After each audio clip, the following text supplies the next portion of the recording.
Bonjour les bonsaïkas, je suis ravi de vous retrouver pour une nouvelle vidéo consacrée à un buis que vous connaissez. C'est un buis qui appartient à Sébastien. Bonjour Seb. Bonjour Fabrice, bonjour à tous. Je suis ravi de retrouver mon pote. On avait fait 2 vidéos consacrées à cet arbre. Vous pouvez retrouver ces vidéos dans l'angle. On avait fait une torsion sur cet arbre, notamment au niveau du tronc avec les amis Eric et Olivier. Aujourd'hui, l'arbre il a bien poussé, il a bien grandi et nous allons donc faire la suite de ces 2 vidéos. Allez, c'est parti, jingle!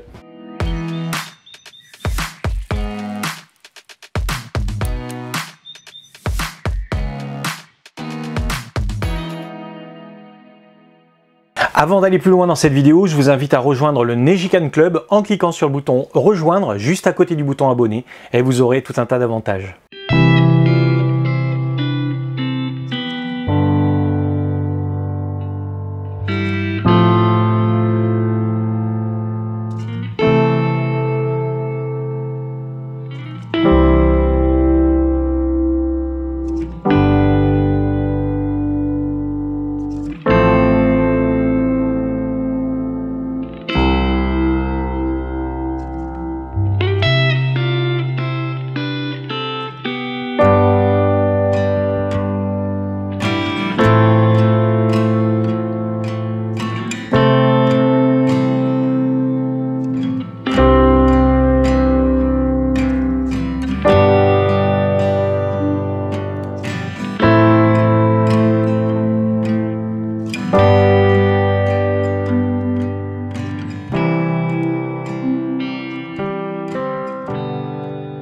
Qu'est-ce que tu peux me dire donc sur cet arbre depuis le temps qu'on a travaillé dessus? Bon, déjà c'est un buis, ça je pense que vous l'avez tous reconnu. Un buis qui a été prélevé dans les Pyrénées. C'est une variété qui pousse au milieu des cailloux et qui a été prélevée au milieu de roches. D'ailleurs, si vous regardez de façon un petit peu plus poussée au niveau du nébari de l'arbre, on voit bien tous les cailloux qui devaient enserrer la base. Et c'est un arbre qui, lors de son achat, avait une énorme raideur à cet endroit-là. Tout cet endroit-là partait vraiment à la verticale.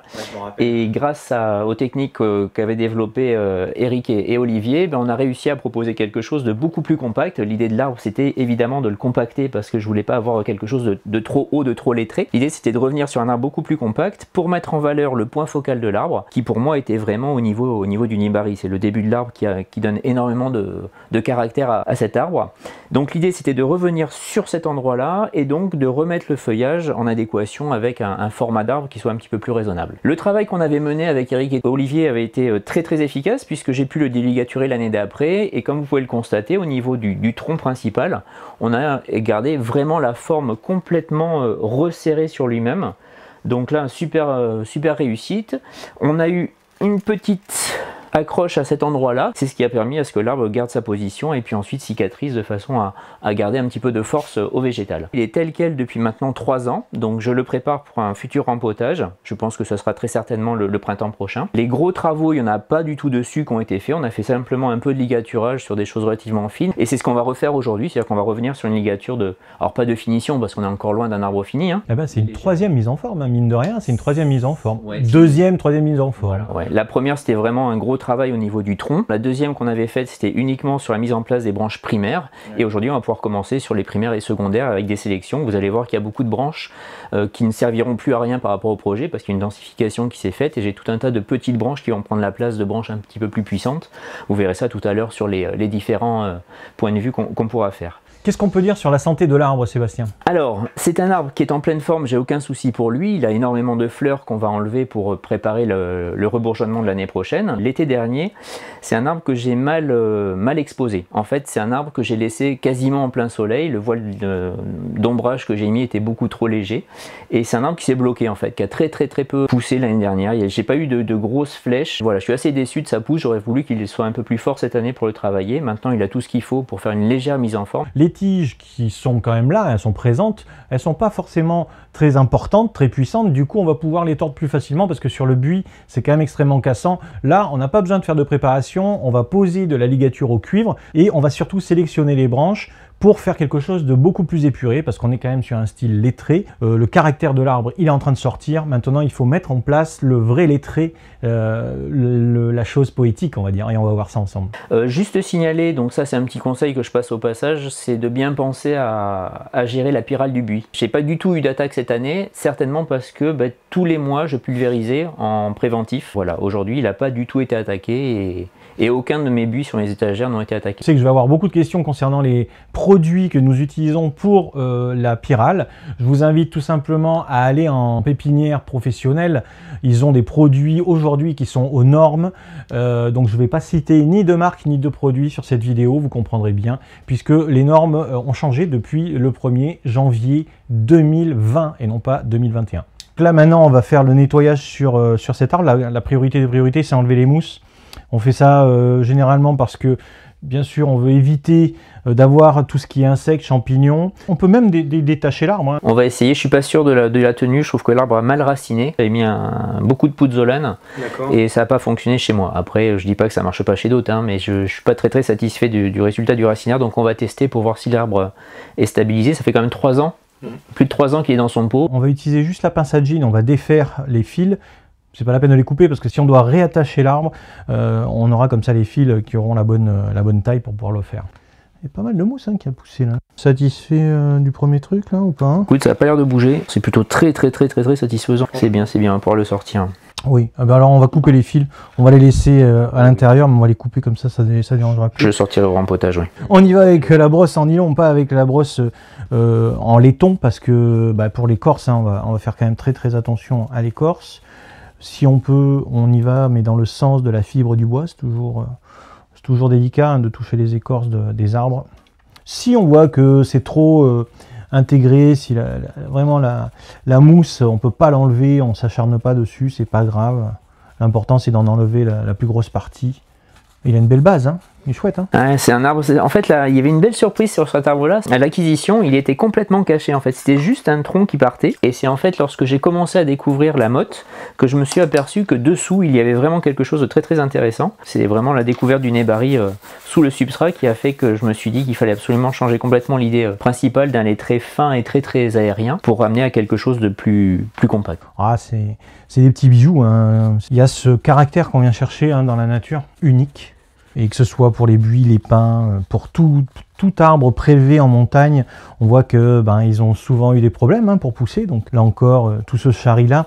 Là, tu as travaillé cette scarification un peu? Alors, il y avait en fait une branche qui était morte. L'écorce, elle a sauté très naturellement. C'est pour ça que le bois qui est ici, en fait, c'est un bois qui est très ancien, qui était déjà soumis aux éléments. Et j'ai simplement coupé une branche ici qui montait, qui croisait. C'est tout ce que j'ai fait. Donc, tout le chari ici, en fait, il est quasiment naturel. J'ai touché à rien. La seule chose, c'est que j'avais réincisé la veine à cet endroit-là, ce qui fait que année après année, le gonflement a permis d'avoir un vrai bourrelet cicatriciel, ce qui met en valeur encore plus le chari. Donc uniquement sur la partie sèche, hein, sur cette partie-là, j'utilise la brosse en laiton. Ici, on a la lèvre de cette veine.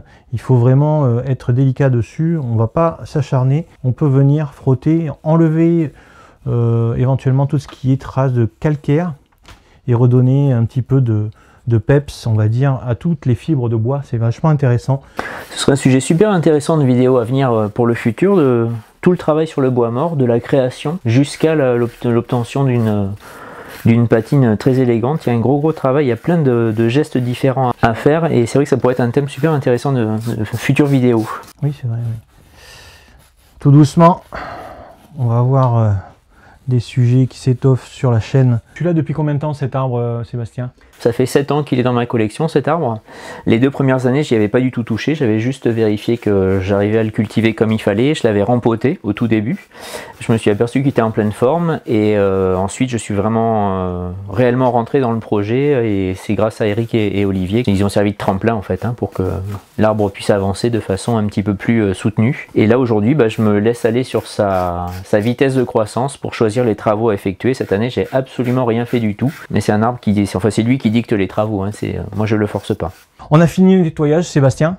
Ça y est, c'est fait. Donc tout ça c'est bien propre, le tronc il est sympa et tout, mis en valeur. Il faut faire gaffe parce qu'il bouge un petit peu cet arbre maintenant, mais On va faire les choses précautionneusement. Maintenant, il va falloir faire une sélection des branches. Là aujourd'hui on pourra faire des sélections de façon à jouer sur la carte de la conicité, de façon à ce qu'on soit sur un système secondaire et primaire où on perd petit à petit en diamètre et on se rend compte qu'il y a des branches qui sont relativement loin du tronc et qui sont grossières. Donc on va pouvoir les éliminer et repartir sur des branches plus fines, quitte à attendre une saison ou deux de façon à ce qu'on retrouve le volume initial. On voit qu'il y a une branche ici là et puis une branche de ce côté là. Les deux masses en fait s'opposent. Ça fait un arbre très équilibré.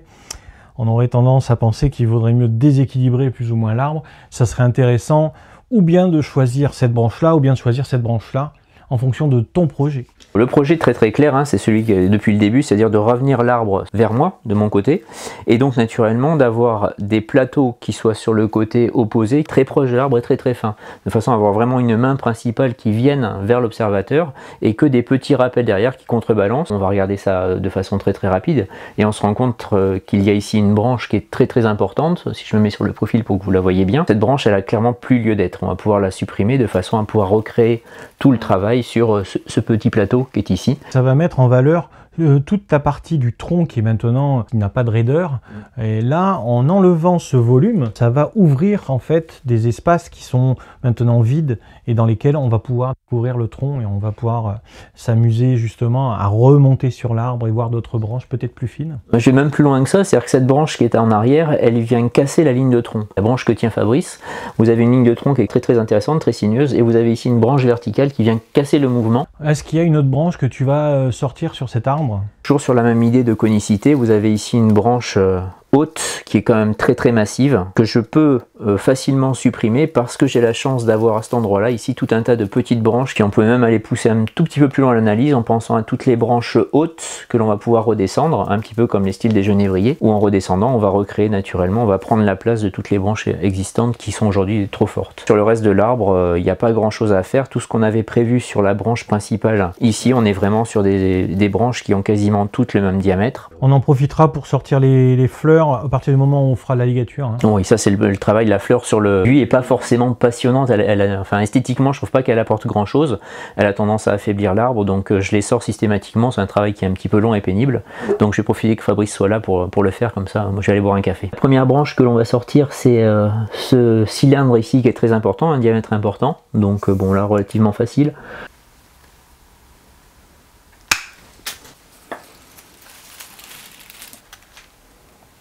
Rien que là, déjà, on voit tout le volume et donc est basculé sur le côté gauche. Au niveau de la tête de l'arbre, on a aussi des branches qui sont un petit peu massives, qui vont pas avec les fines branchettes que l'on doit trouver à cet endroit-là.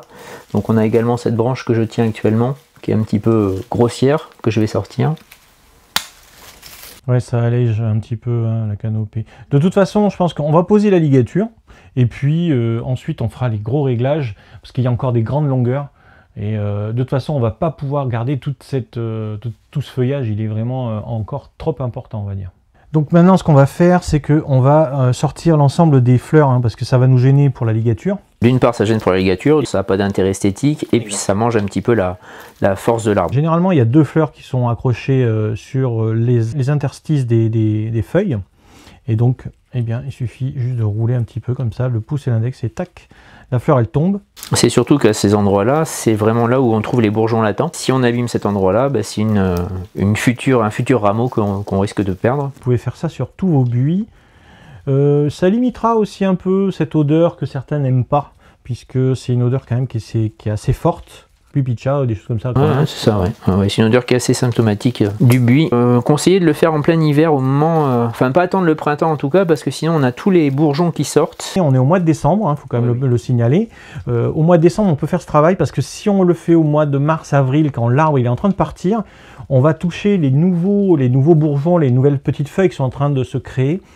Elles sont juvéniles, elles sont tendres, elles sont très fragiles, et donc forcément on va abîmer une partie de ces feuilles. Maintenant on va travailler sur eh bien, la ligature, on va poser la ligature. Donc le travail soporifique un petit peu qui va durer quelques heures. Il y en a pour du boulot, oui. Ouais. Il y a quelques minutes de boulot, oui. Principalement en cuir, tu préfères?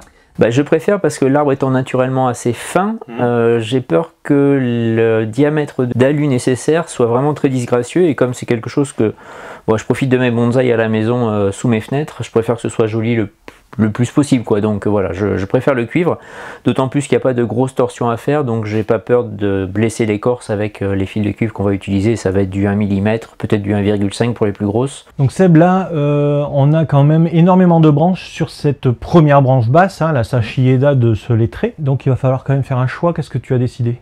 Toujours d'avoir du gros vers du fin.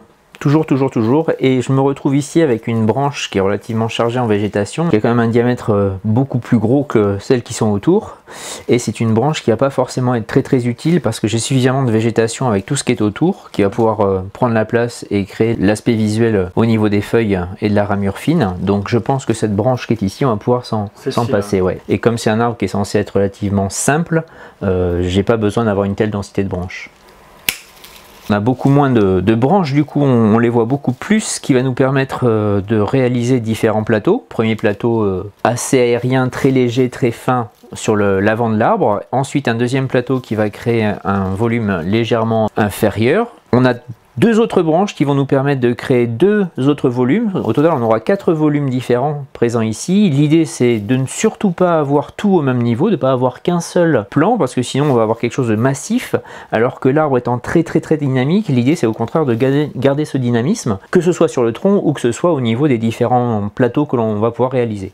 Donc le travail, ça va être effectivement au moment de la mise en forme, lorsqu'on aura fini de ligaturer, de pouvoir mettre en place ces différents plateaux, qu'ils soient bien séparés les uns des autres. Je suis en train de représenter différentes façons de fabriquer une tête d'un bonsaï. C'est deux versions différentes. Il y a la version très classique que jusqu'ici j'ai beaucoup menée, c'est-à-dire l'idée d'avoir un tronc principal avec la tête qui est vraiment en verticale et tout un tas de petites branches qui viennent habiller et donc former une tête qui soit vraiment conique. Il y a beaucoup d'arbres qui sont construits comme ça, où on fabrique des arbres avec un tronc principal qui continue jusqu'en haut, qu'on habille petit à petit par des branches au niveau de la tête de l'arbre. Et puis il y a tout un tas d'autres constructions qui sont très intéressantes aussi, où au lieu d'avoir une tête principale, c'est en fait le tronc qui se ramifie en arrivant sur la tête. Ça c'est beaucoup plus naturel, beaucoup plus feuillu. Il y a beaucoup de feuillus qui sont construits comme ça, où vous avez votre tête en fait qui se divise en fait en plein de petites branches, et chacune de ces petites branchettes vient donner un volume de végétal et qui crée ensuite un volume qui peut être habillé par plein de petites branches au lieu d'être habillé par le tronc principal et puis quelques supplémentaires. Et en fait notre idée sur le buis, le travail qu'on va mener tout à l'heure,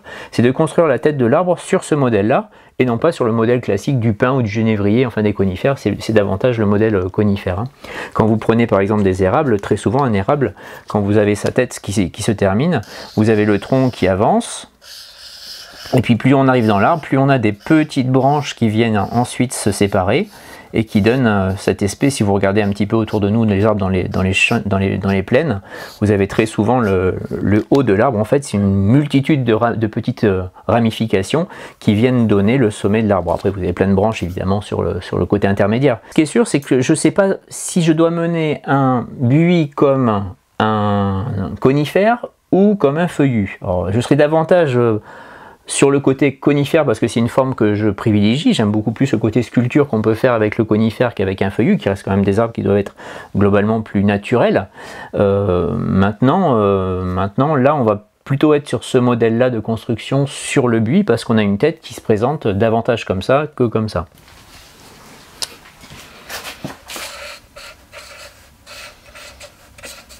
Là, nous avons fini la pose de la ligature au cuivre. C'était quand même un petit peu long, donc on a passé cette étape sur la vidéo. Ce qui est intéressant beaucoup plus, c'est les discussions que nous avons eues sur la tête de l'arbre et puis également sur cette branche, Sébastien. Cette cime, elle est quand même plus apparentée pour l'instant à une cime de feuillus étalés. On discutait de savoir si est-ce qu'il devait ressembler à un conifère ou plus à un feuillu caduc, puis aussi savoir si on enlève cette branche qui est épaisse, qui est très forte, qui est très puissante, ou est-ce qu'on laisse vraiment très court. On pourrait gagner en finesse si on enlevait cette branche. On a eu une bonne discussion effectivement qui était assez intéressante, c'est que plus on ligaturait, donc on a éliminé quelques petites brindilles qui nous gênaient, qui n'étaient pas forcément très utiles pour la fin du projet. On a vu apparaître de façon beaucoup plus nette la structure de l'arbre.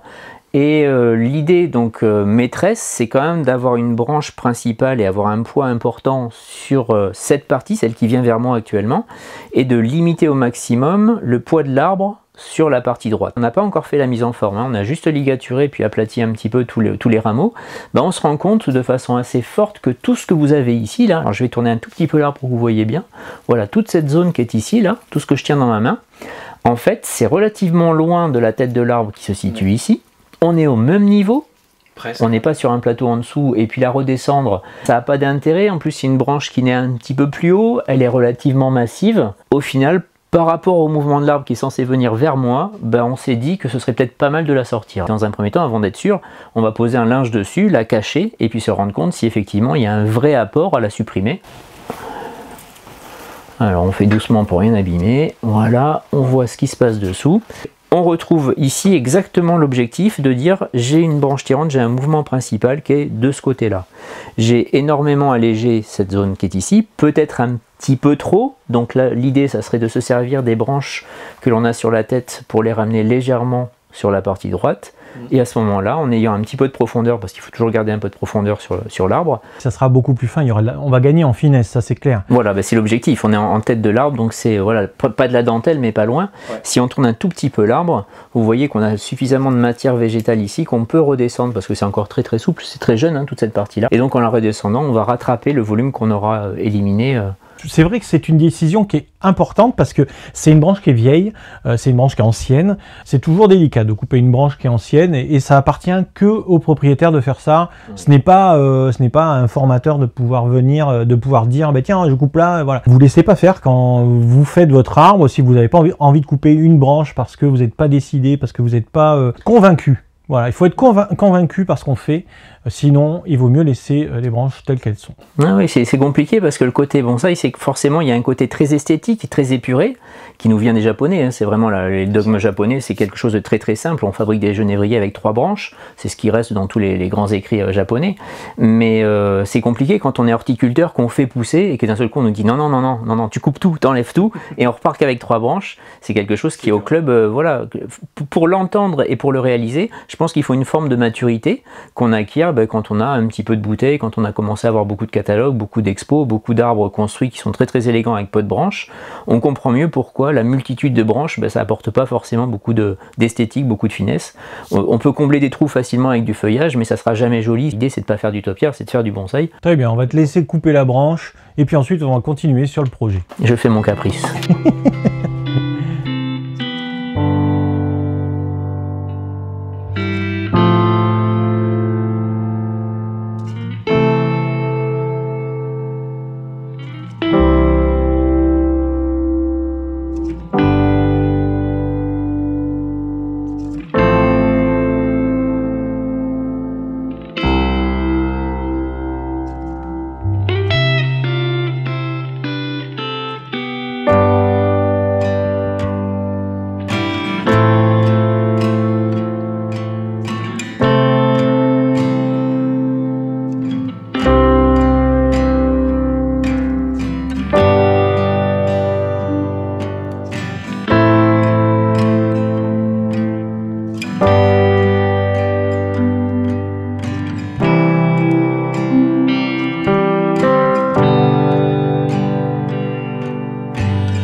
Tu as fait la mise en forme, pas mal, hein, cette petite mise en forme, c'est très très minimaliste. Il faut faire très attention sur les plateaux au niveau du feuillu, de laisser remonter un petit peu les plateaux, les bouts de branches, parce qu'il ne faut pas oublier que l'arbre, il va rebourgeonner et donc il a besoin déjà de développer ses bourgeons pour éviter de perdre son énergie à le faire, à remonter.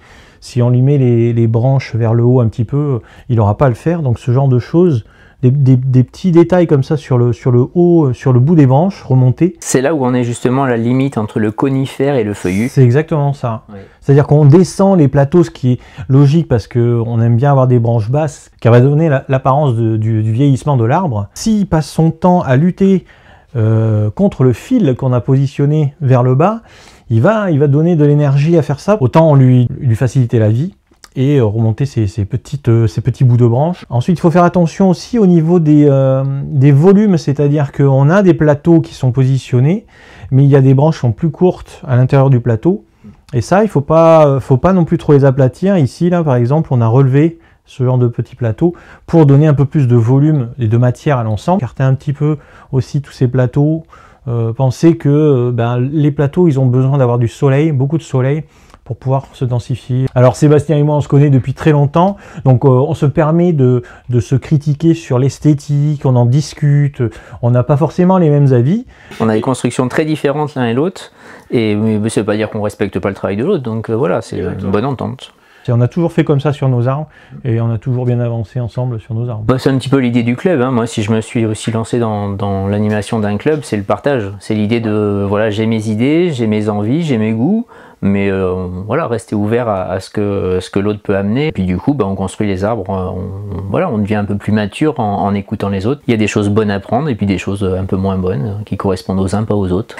Si on devait faire quelques critiques sur le travail qu'on a mené, je dirais qu'il manque peut-être une branche sur cet arbre-là, une branche de fond en fait. On se rend compte que derrière, il n'y a vraiment rien. C'est un arbre qui est nu. Maintenant, dans le temps, peut-être que les plateaux qu'on a créés ici, je les ferai peut-être pousser un petit peu plus en arrière, peut-être que je donnerai un petit peu plus de profondeur. Maintenant, si on le regarde de face, je trouve que ça manque pas. C'est aussi un yamadori, hein, il faut tenir compte de cette forme et mettre en valeur cette forme. Moi, je trouve que c'est réussi. Donc merci beaucoup Sébastien de ce super moment. Merci à toi pour l'invitation, toujours un plaisir. Voilà, on se retrouve très vite dans une prochaine vidéo. N'oubliez pas de liker, de partager, de vous abonner à la chaîne en cliquant sur la cloche des notifications. Et puis allez faire un tour dans la description de la vidéo, vous avez tout un tas de liens utiles, notamment le lien du nejikanbonsai.fr, le site internet de la chaîne, dans lequel vous allez pouvoir vous inscrire si vous faites partie du Nejikan Club. Donc pour faire partie du Nejikan Club, c'est tout simple, vous cliquez sur le bouton rejoindre juste à côté du bouton abonner. Et là vous aurez tout un tas d'avantages. Allez, je vous donne rendez-vous très vite dans une prochaine vidéo sur la chaîne. Ciao! Au revoir.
J'ai un truc à vous demander juste avant de partir. Voilà, j'ai ce pot là qui actuellement convient plutôt bien à l'arbre en termes de taille, en termes de forme, en termes de couleur. Il me plaît beaucoup, mais j'hésite entre deux autres options.